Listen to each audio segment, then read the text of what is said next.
Bom, se você assistiu à aula anterior, onde eu falava sobre relacionamento com a comunidade sem necessariamente falar de captação, agora eu vou inverter e falar objetivamente sobre captação, pensando nessa mesma comunidade, pensando ele como potenciais doadores. Isso eu queria também que você entendesse o seguinte: quando eu falo potenciais doadores, eu estou sempre me referindo a pessoas, independentemente de onde elas estejam. Ou seja, uma empresa, ela é um potencial doador? Não.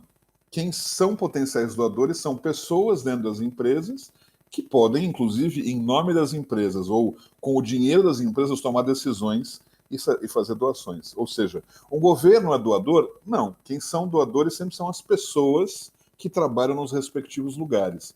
Então, é claro que eu posso conseguir dinheiro de empresas, de governos, mas não existe, não inventaram até hoje, um robô que tome decisões dentro de governos ou de empresas. Então, a provocação que eu faço aqui é: potenciais doadores são pessoas, independente de onde elas estejam. Eu posso conseguir dinheiro com a Dona Maria, que é uma dona de casa vizinha, organização, como eu posso conseguir dinheiro com o Antônio, que é o diretor da IBM, que me dá assina um cheque lá de R$ 1 milhão. Eu me interesso aqui, nesta aula, especialmente sobre o Antônio, sobre a Dona Maria, sobre essas pessoas que tomam decisões. Sempre serão pessoas que tomam decisões. Então, o relacionamento com potenciais doadores tem a ver com isso. Eu não vou falar com a IBM, seja que pessoa for. Tanto faz se é o segurança, se é a mulher da limpeza, se é o cara da contabilidade, se é o cara de marketing. Cada uma dessas pessoas tem um processo de decisão, tem um processo de o que eu chamo de poder de caneta. Né? Tem um poder de caneta, ou nenhum poder de caneta, nos respectivos lugares que eles estão. A Dona Maria, dona de casa, talvez ela é a própria decisora sobre o quanto que ela vai doar, mas provavelmente ela não tem capacidade de doar R$ 1 milhão, e sim o dinheiro que ela tem na carteira dela. Mas a questão aqui, de novo, antes de definirmos estratégias assim separado em relação às temáticas, é entender aí sim como que eu consigo enxergar cada uma das pessoas que existem no mundo como potenciais doadores. Todos podem ser doadores? Não. Todos podem ser potenciais doadores? Também não.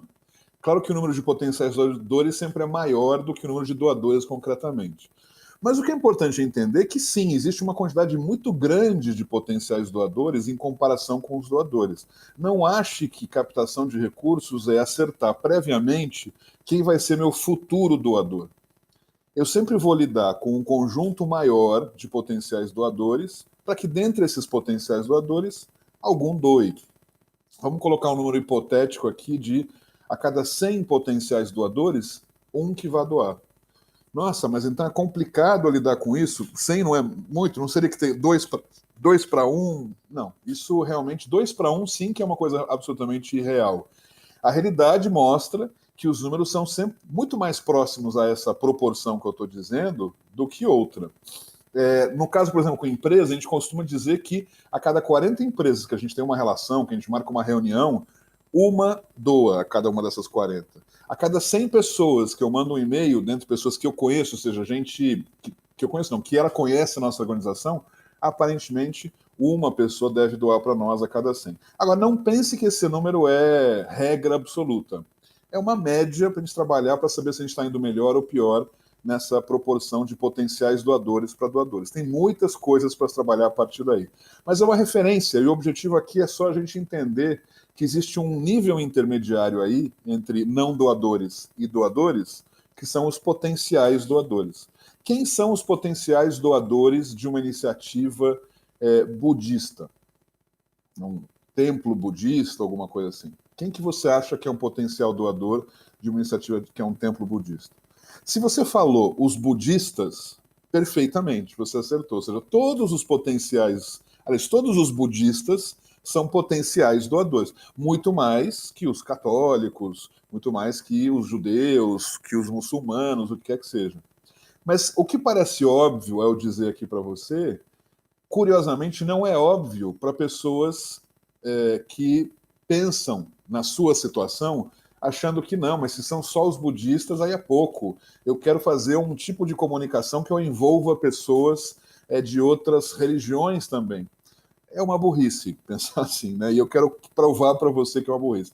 É muito importante você delimitar o seu segmento, o seu nicho, porque isso vai fazer com que dentro desse nicho as possibilidades sejam maiores. Se eu jogo uma mensagem para todo mundo, eu não vou atingir ninguém. E se eu jogo uma mensagem especificamente para o meu público potencial, meu potencial doador, eu tenho muito mais chances de dar certo. Então, eu posso escrever um e-mail, posso mandar uma mensagem para você budista, para você que participa dos meus encontros com budismo, enfim, você que apoia, você que é um praticante budista, queremos o seu apoio para um templo budista que a gente está construindo. É muito mais ampliada a chance aí, ou seja, talvez 1 a cada 100 vai me doar dinheiro, enquanto que no caso de eu jogar essa ideia para qualquer um, vai ser 1 a cada 10 mil. Por quê? Porque que sentido faz uma outra pessoa doar para um templo budista? Ah, mas tem algum que pode? Sim, tem algum que pode. 1 a cada 10 mil. Né? Então a questão que está em jogo aqui é como que eu delimito de forma que seja mais produtiva, mais eficiente a minha atuação. Então, da mesma forma que eu tenho construído aqui, espero que você estava percebendo isso, a cada aula que eu passo para você tem uma mensagem fundamental e importante. A gente falou da mensagem da diversificação lá atrás, falamos da mensagem da comunidade de você se fazer conhecido. A mensagem que eu quero transmitir hoje nessa aula para você é qual é concretamente o teu público chave, qual é o teu potencial doador, como que você chega nessas pessoas. E anota no seu caderninho de ideias como é que eu vou chegar nessas pessoas. Ah, mas eu não conheço, eu não tenho acesso, a minha atuação, eu lido com crianças com câncer, como é que eu vou saber quem são? Bom, primeira coisa que você pode ir nos hospitais onde essas crianças são atendidas e descobrir quais são essas pessoas, inclusive se oferecendo, já como uma organização que lida com isso, você se oferecendo para apoiar, para ajudar de alguma forma. Né? Isso é uma forma de trabalhar. Ou médicos que atuam com essa temática. Enfim, a forma. Tem muito mais a ver com a ação que eu falei na aula anterior sobre comunidade do que sobre a aula de potenciais doadores. Ah, mas como é que a criança que está sendo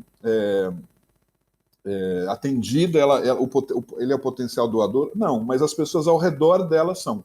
O médico pode falar de outros pacientes que esses sim têm dinheiro e que pode se criar uma relação aí, pode se começar essa relação, então você vai desenvolvendo essas ações. Então é evidente que se eu tivesse uma lista dos empresários, executivos da minha cidade e soubesse como é que é essa relação familiar que eles têm, eu ia encontrar lá 3 ou 4 que a criança tem autismo, outros 2 ou 5 que já passaram por alguma questão com câncer, outros 3 ou 4 que tem uma atuação muito forte com o meio ambiente. Só que a gente não tem essa informação, não existe essa base.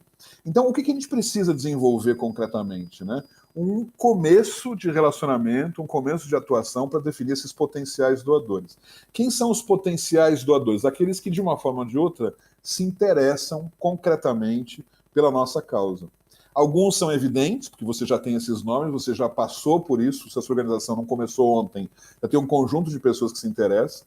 As outras pessoas que você poderia procurar são justamente essas primeiras que indicassem outras, porque nada mais forte do que a indicação de terceiros. Então, sei lá, você tem lá a Dona Maria que te apoia muito, porque o filho dela passou por câncer e sobreviveu, ou seja, ficou curado.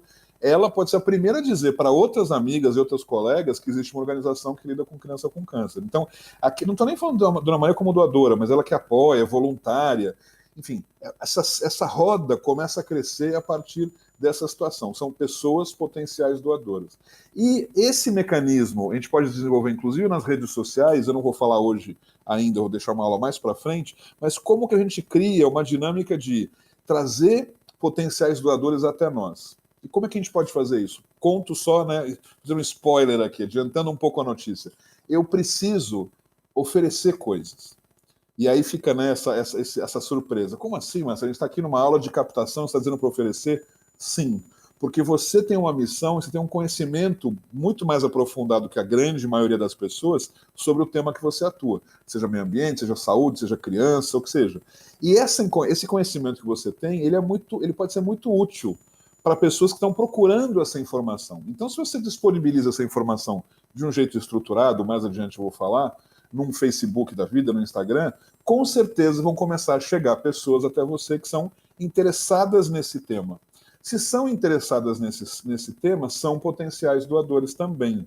E aí vem, então, uma forma justamente de primeiro chegaram até você, porque você tem a informação, e aí sim, com mais clareza e com tempo, né, passo a passo, você vai chamando essas pessoas para poder convidá-las a fazer parte dessa estrutura, dessa missão, e que isso é assim que deve acontecer. O mesmo mecanismo que acontece em igrejas, em religiões de qualquer que seja, gente que quer se associar a clubes, o mecanismo sempre é o mesmo. A gente atrai essas pessoas e a partir daí elas se interessam por nós e a gente acaba conseguindo coisas delas. O problema está que muitas vezes as organizações pensam captação como um eterno pedir, pedir, pedir, pedir. Né? Ou não faz nada ou pede, pede, pede. E aí fica muito chato. Né? E isso as pessoas vão se afastando disso ao invés de ficar mais próximas. Então, para desenvolver potenciais doadores, a gente precisa criar situações onde eles se aproximem de nós. Desde esse modelo que eu falei, né, do escritório lá que ficava ao lado daquela casa, até situações onde eu posso fazer isso com milhares de pessoas pelo Facebook, inclusive investir dinheiro nisso. Mas o mais importante é a gente entender o seguinte: como que eu consigo doações colocando os peixes do mar numa piscina, né? E essa piscina são os potenciais doadores. Então, antes mesmo de trabalhar como é que eu vou chegar em doadores, eu preciso definir quais são esses potenciais. Antes de começar a querer captar com empresas, eu vou definir quais são as 40 empresas que eu quero trabalhar no decorrer do ano e falar com elas de forma estruturada. Essa é uma parte importante do nosso segredo de como chegar. Então, ao invés de você estar sempre lá, sentado na sua cadeira, esperando um edital abrir de alguma empresa, de alguma fundação, você ser proativo ou proativa nisso. E ir atrás de um conjunto de empresas, não todas, que você não dá conta, mas um conjunto bem concreto de empresas. Isso a gente vai falar numa próxima aula, sobre empresas especificamente. Mas agora entender, e a mensagem de hoje é, para lidar com potenciais doadores, eu preciso delimitar quais são, onde estão e como é que eu trago eles para essa minha piscina de potenciais doadores. E aí sim eu vou pescar doadores dentro dessa piscina. Ok? É isso. Até a próxima.